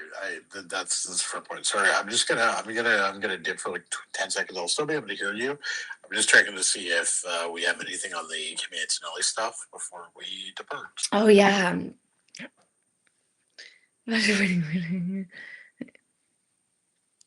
I don't think see, like, I don't think they would turn down a premier driver it like just because they're like, "Oh, we don't want George to have a hard teammate." Like, I don't think that's the situation. Like, I don't think that was the situation with Valtteri either. I think Lewis wanted him, and I don't think George would care has that kind of power. No, no, George definitely doesn't. Because the thing is, Lewis had won. But, like, it's not gonna be a repeat of 2016. Like, that's just, like that was such a unique situation, like, unless he hires Alex, like, it's not gonna be a repeat of 2016. Yeah, but the thing is, Alex isn't close enough to talent of Well, and also, as Nico was to Lewis. you I know, like, this will ruffle feathers. Both Lewis and Nico are neurotic freaks. Only one half of George and Alex are a neurotic freak. No, this is And I don't think it's a coincidence that it's the more talented half. no, but like people love to talk about like Mercedes. It's like no, the thing about Mercedes is it was such a like insane combination of events that led to it Right. because you had two people who were again Lewis is better than Nico, but like Nico was at least like Good enough to challenge. enough, Yeah. right? And it was like the combination of the nature of Lewis's sort of both friendship to Nico, but also like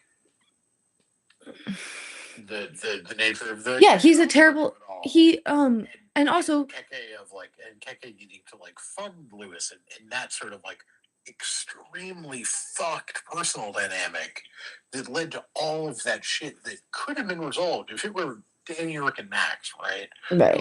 Who like each other, have a personal relationship, but like that shit could have been solved if it was like that level of personal relationship. But Lewis and Nico were bringing so much. Well, and it comes back to something into it.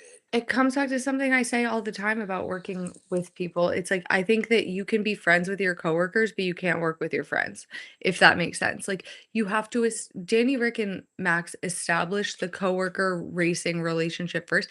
And like, yes, Lewis and Nico did too. But I also think that like I just think that, but also critically in the Danny Rick and Max thing, all it required was for Danny Rick to be a little bit graceful, you know what I mean? Like, Nico didn't have that in him, he needed to make his dad love him, right?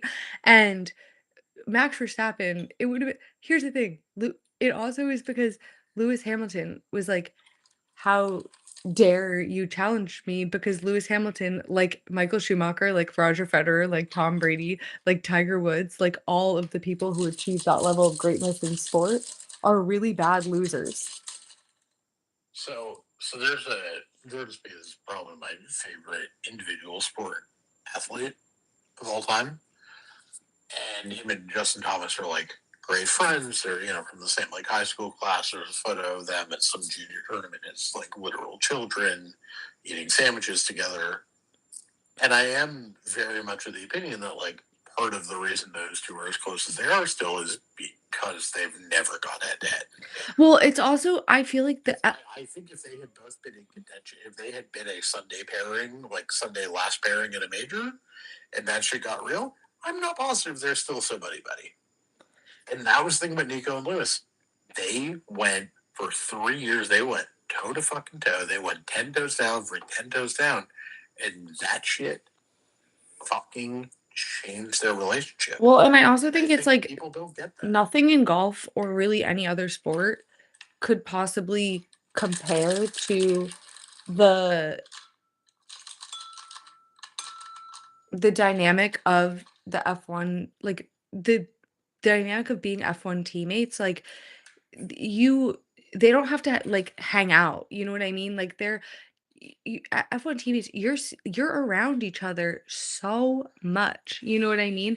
Like there's a whole dynamic at play here, and at like you have to like you're traveling the world with this person basically, you know?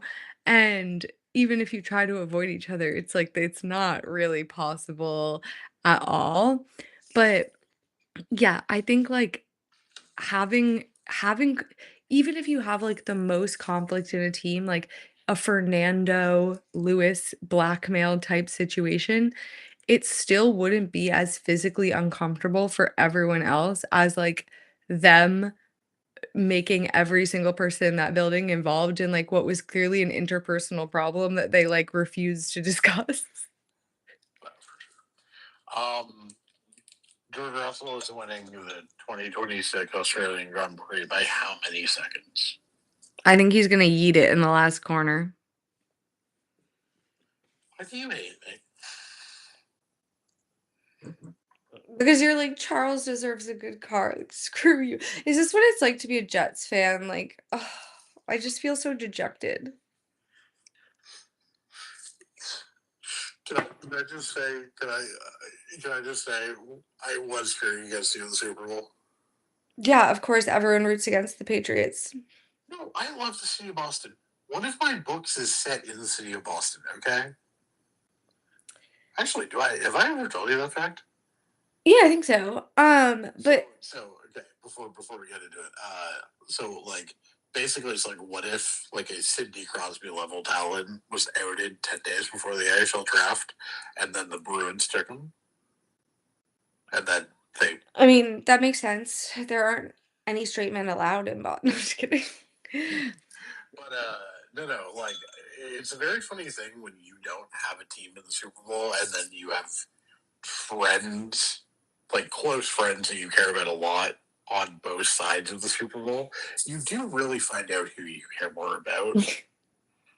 See, it's strictly not personal for me. I go purely based on what I feel best suits my agenda.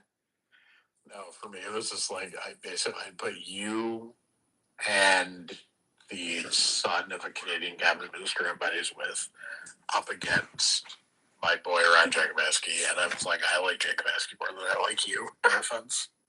It's okay. And that's why I cheered for Seattle. And you know what? Also, The Robert Kraft haters out there, August, so you know what? I won. please, like the person who owns the Seahawks, all of the people who own NFL teams are categorically evil. You're just mad that our evil. Allen never gave any money to APAC, so we're good. You can't possibly. I mean, know that. That's yes, but there's more than one. Jody Allen didn't run the worst ad in. I mean, giving run. I was gonna say giving money to APAC is the least of his crimes re Israel, if we're being completely honest. That ad was so fucking bad. Can we just like take 12 seconds to talk about the fucking. You saw the ad, right? Yeah, it's been going on for so long. And the whole Columbia thing was like, Oh no, Robert Kraft is. Look, here's the thing. sorry that our evil overlord is better at being an evil overlord than your evil overlord. And there's more than one way to skin a cat. You can be evil in many, many ways. I agree with that. Okay, obviously, I agree with that. However, look, you know what?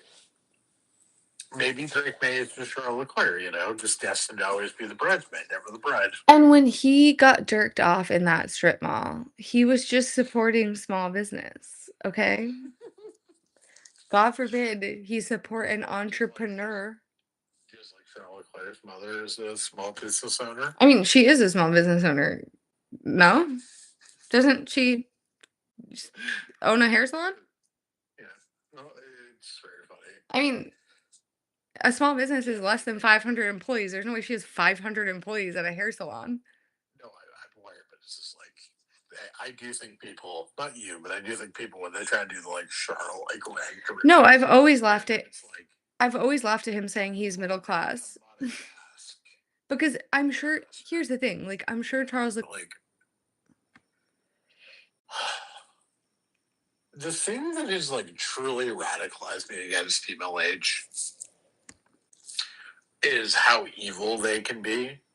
Oh, I don't even care about that. That's standard internet people behavior. The Carlos people were making fun of his dead dad. Everybody makes fun of his dead dad. It's crazy. I'll never get over.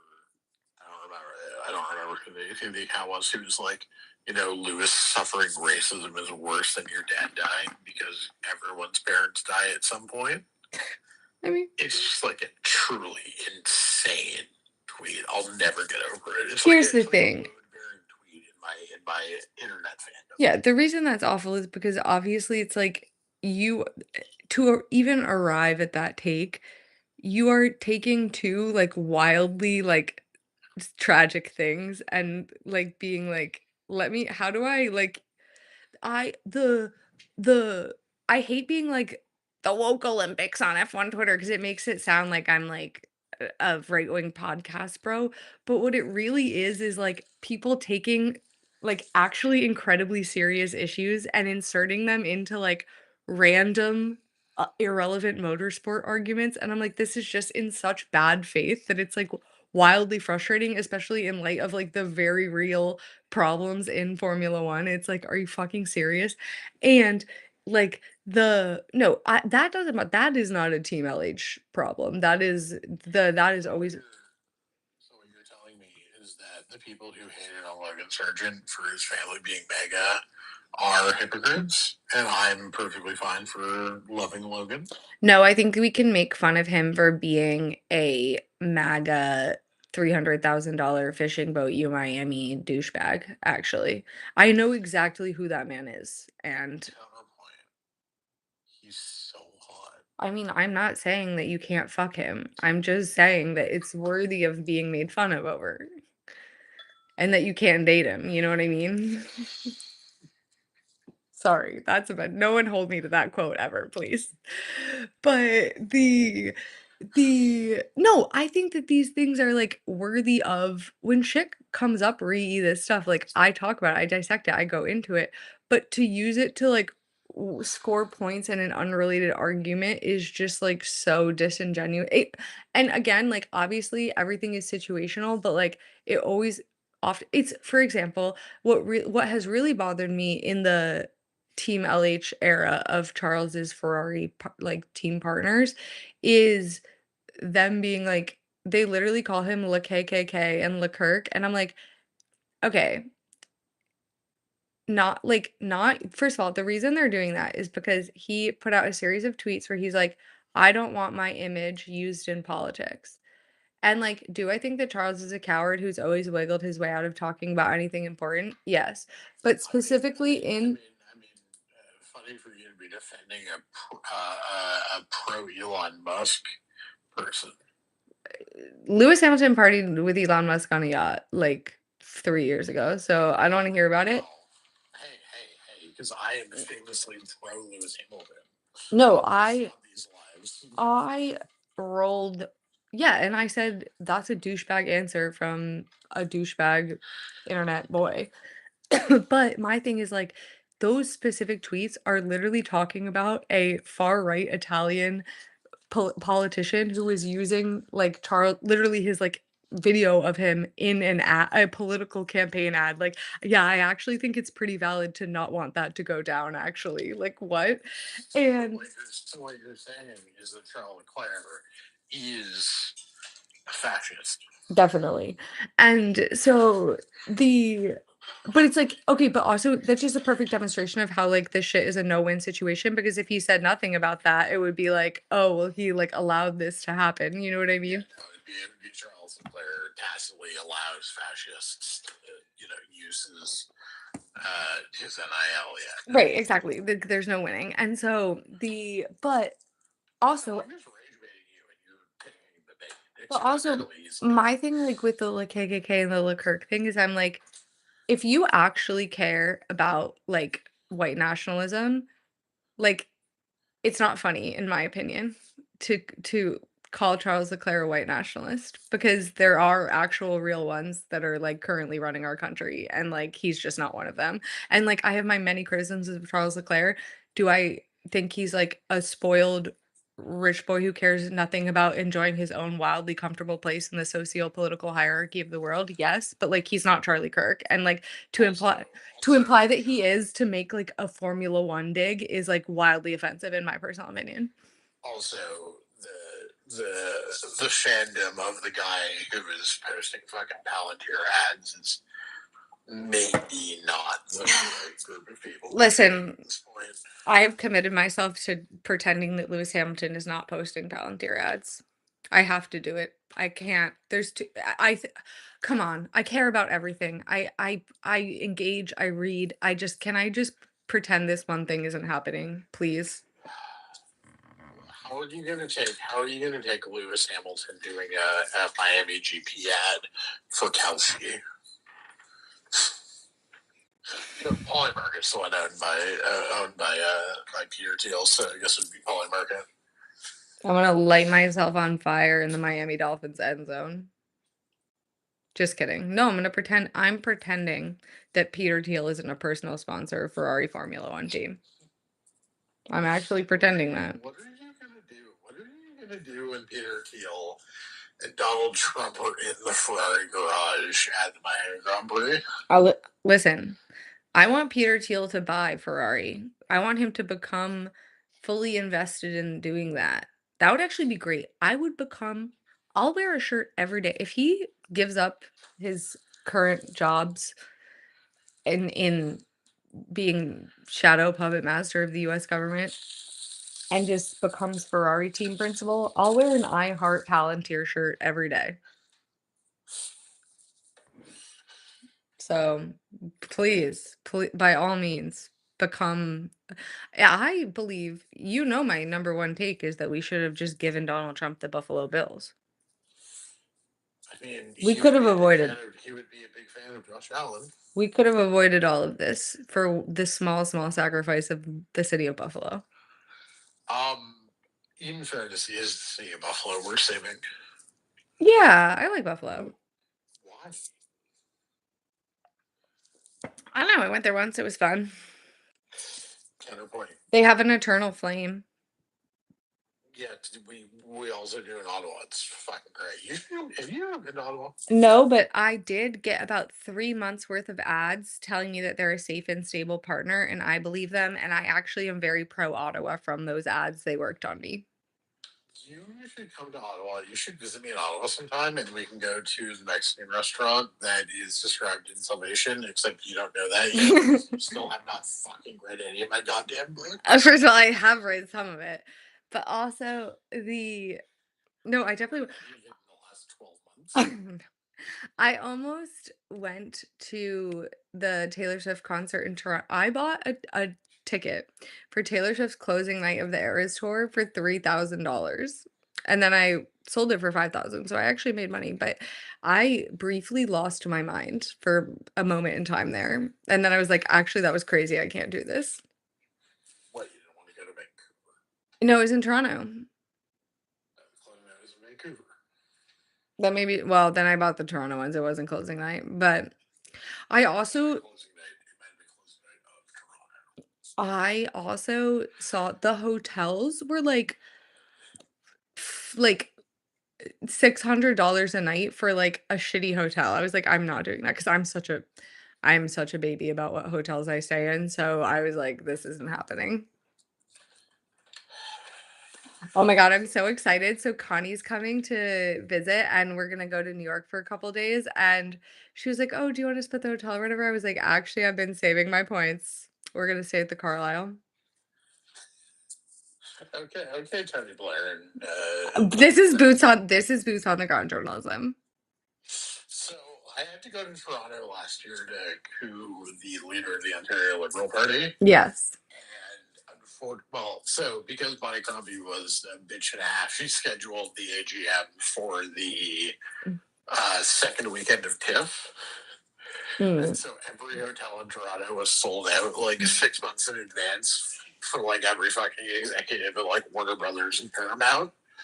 So I had to fucking stay in like fucking Burlington on a buddy of mine's couch because I simply refused to spend $800 on a hotel room to vote her out. But yeah, Toronto hotels, a shitty, very shitty market.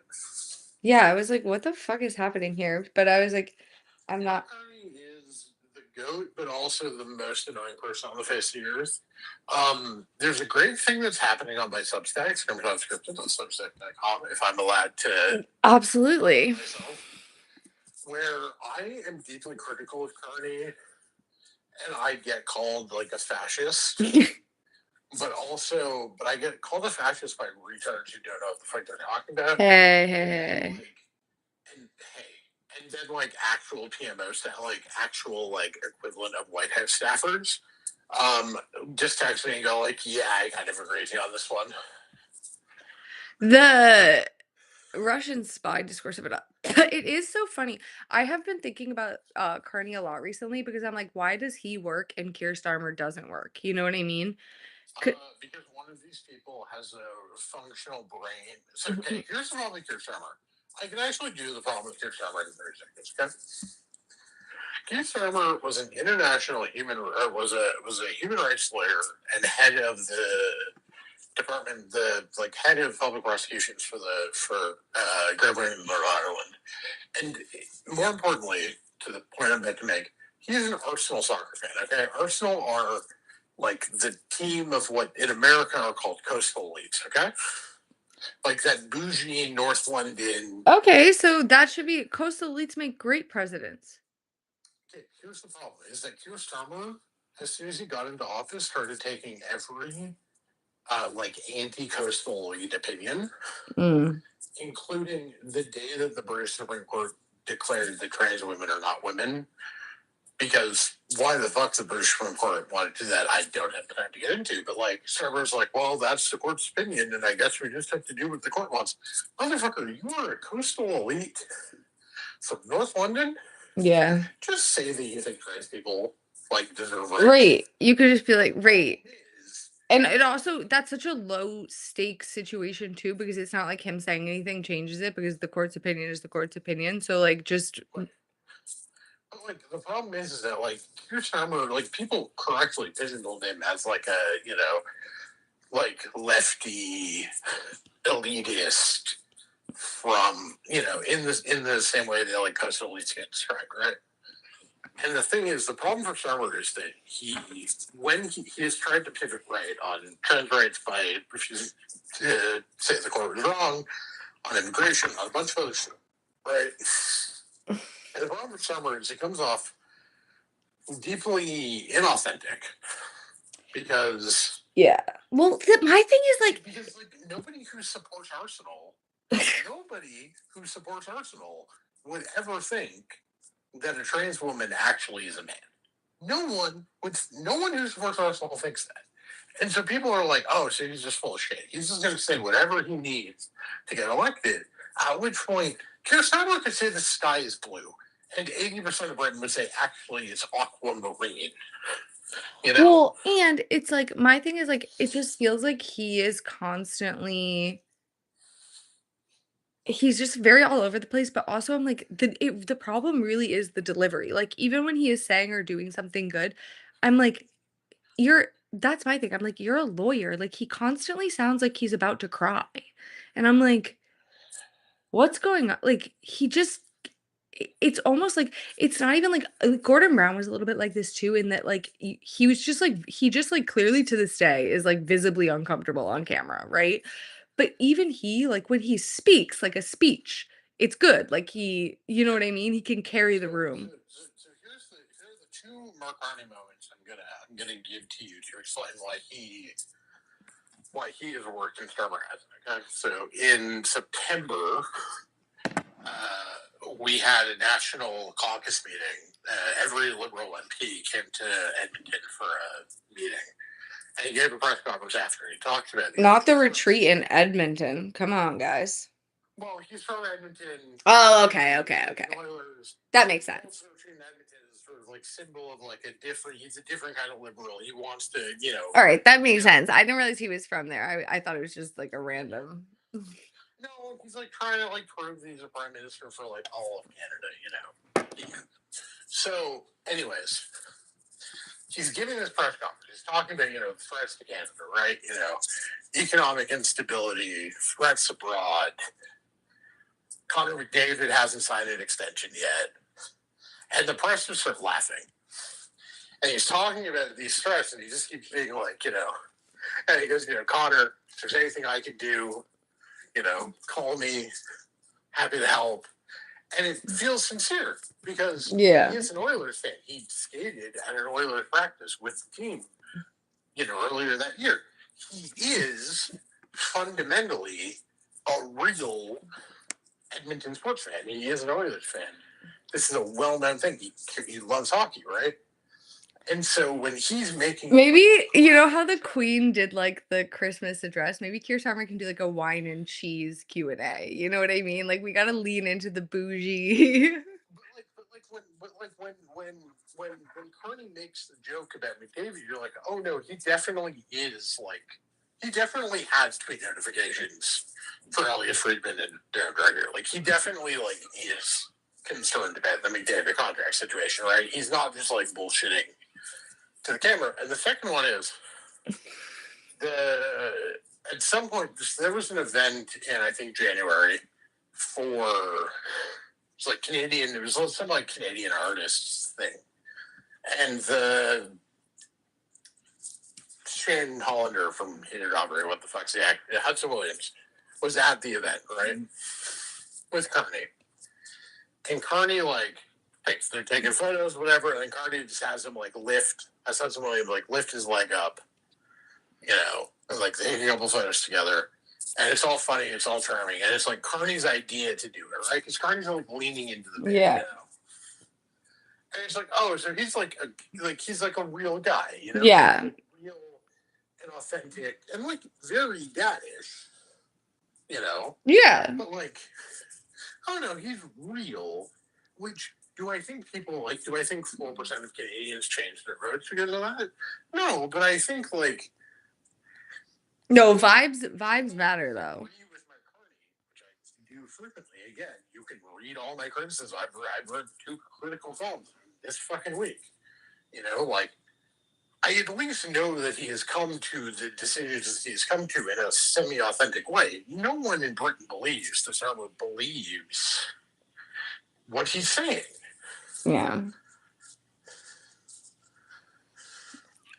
And they got to get someone hot in there. That's my take for the Democratic Party, to be honest. So what you're saying is, what you are saying is that we need to run John Hamm 2028.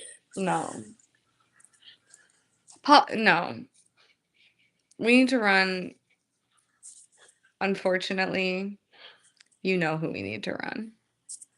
If you say Gavin, I'm hanging up on you. No. I mean, yes, but no. That wouldn't be my preferred choice, but I'm deeply anti-Gavin. I don't even. Him and Josh Hawley, it would be like Patrick Bateman off. Are you gonna say Ossoff? Ossoff? No, he's too. I mean, No, I want it to be Warnock, but unfortunately, he ran over his wife with the car. So. No, No, I know. This is the problem. Like, also, we can't unless we win the governorship in Daisy. Oh, I thought you were saying Ossoff. I was like, no.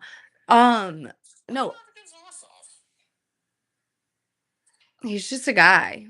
You know I know him, right? I know, and he's fine, but like, he's just a guy. Warnock is listening to, I'm not even religious.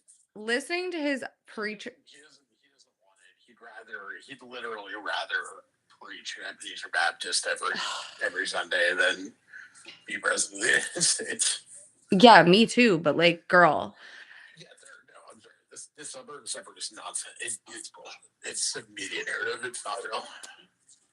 Do well, my dream is to join the New Hampshire House of Representatives and join the secessionist caucus, not because I think it's a good idea, but because I think they definitely have the best parties. You just want to fuck like a 25-year-old libertarian. Ew. I didn't fuck 25-year-olds when I was 25. Let's get one thing straight. No, but you did. No, but you did when you were 21. No, no my type has always been old men, unfortunately. No, I did fuck 20. So that's why you love Jenna Wolf so much. No. My real jealousy of George is that he clearly is the third in Toto Wolff and Susie Wolf's relationship, and I'm like, that should be me. Please. Oh my god. I'll be your pet. Oh, you're great. I feel that. I do. I do most days. Wait, but final note on Keir Starmer. Have you seen that clip where he's like, I don't know, he's giving some address. He's like, we're happy and like whatever, like we're gonna lead all of Britain. But the framing of it is it really it's like 1/3 of the screen is a tree and then he is 2/3 of the screen. And it cuts back to the news anchor and he's like, well, that's lovely, but I don't know why he's talking to the tree. And it's so funny because it really does look like he's talking to the tree. Have you seen the fact that Keir Starmer is now running like hype edits of like helicopters to like on TikTok to like semi justify whatever nonsense he's pulling vis-a-vis Iran? I thought they weren't. I thought he did the whole thing. He was like, fuck you. Well, no, but like he was like no, but now he's like yes. Now he's but also no, but also yes. But he's just running like hype edits of helicopters on TikTok to make him seem strong. Okay. I feel like helicopters aren't. Kamala Harris saved us 4 Yeah. sentences that we would have otherwise lost. Okay, Kamala is not perfect by any means. But Kamala won us Senate seats in Arizona, Nevada, Michigan, and Wisconsin. Yeah, and she like got like that presidential election was not her fault. Joe Biden got on the stage and called Volodymyr Zelensky Vladimir Putin. Like I don't know what the fuck you want from her. And said he was declaring war on Medicaid or Medicare. Well, you know what though? I actually think we should declare war on Medicare because every time we declare war on a concept, it whoops our ass. We are like 0 and 1,000 against concepts. War on terror, L. War on drugs, L. War on poverty, L. We should declare war on Medicaid because then maybe it would get stronger. Because that's usually what happens. But like, yeah, like that debate performance is one of the worst things I've ever seen. Oh my god! It was so bad that Trump was like low key being nice to him. Like, So who is the Nancy Pelosi of F1?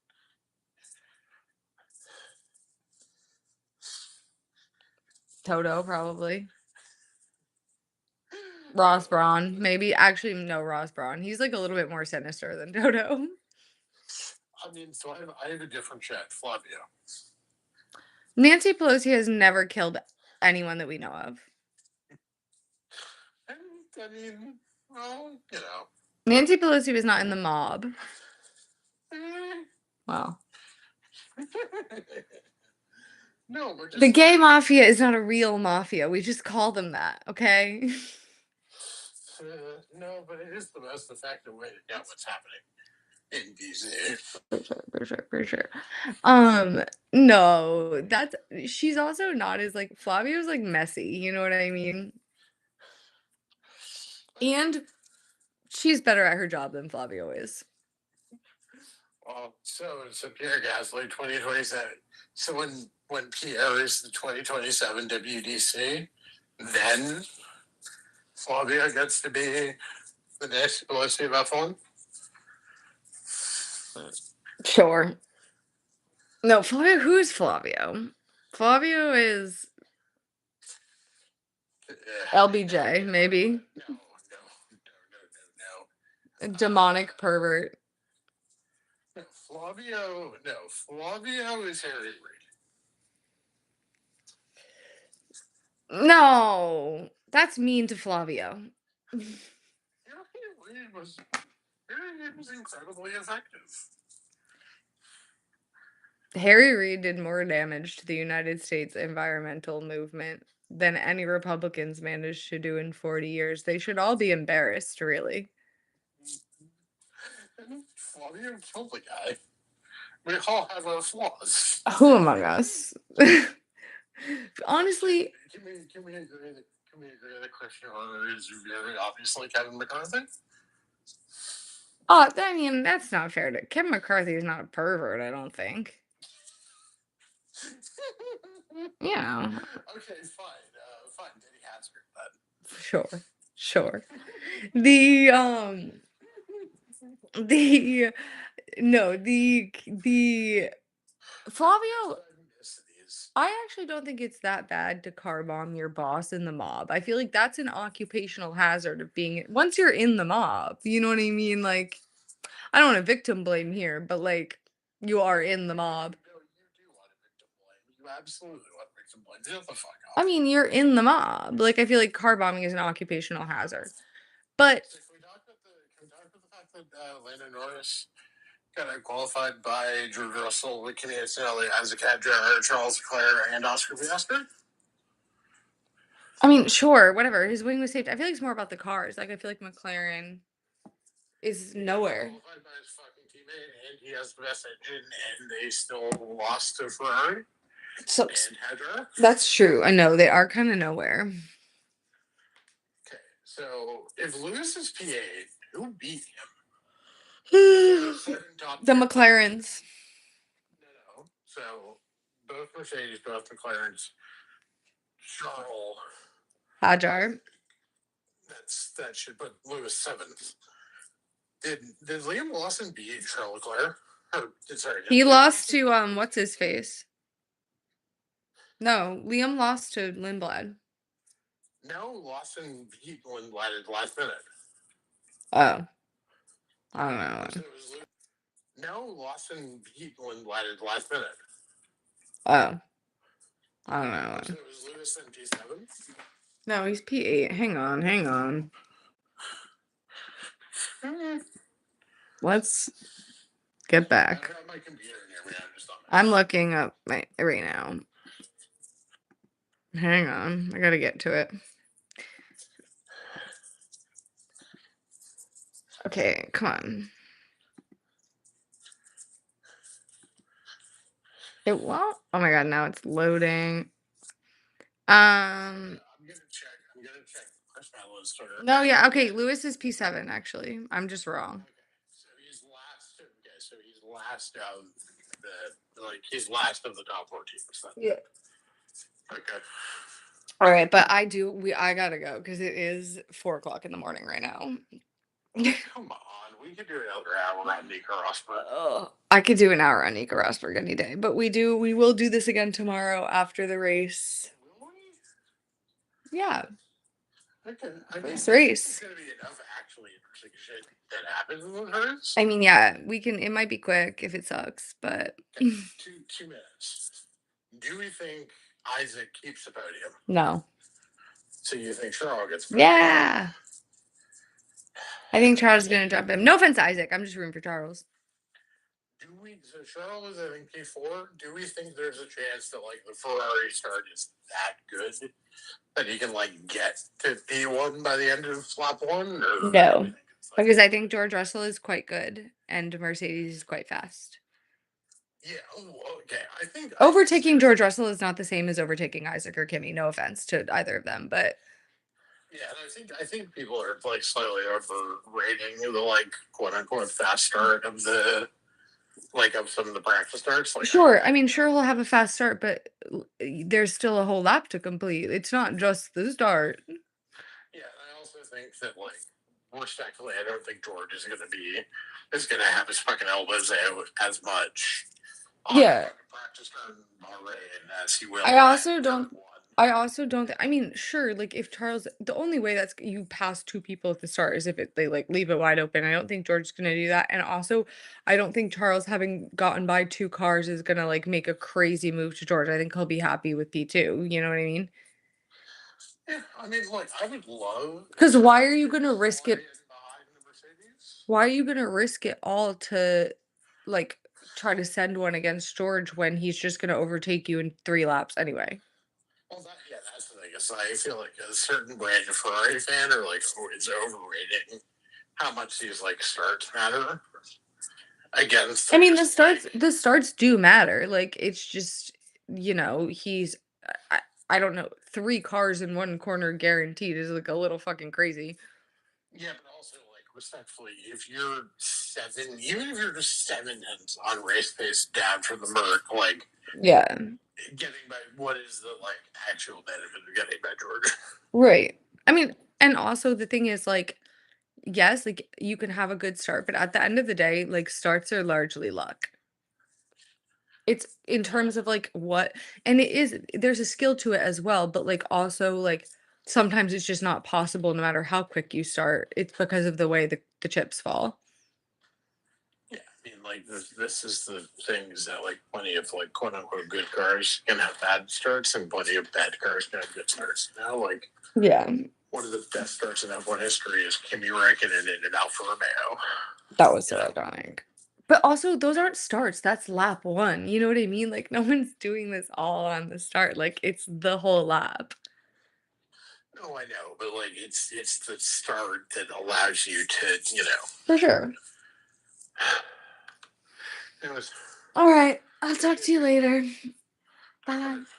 Alright, let me end this. Alright, goodbye, guys.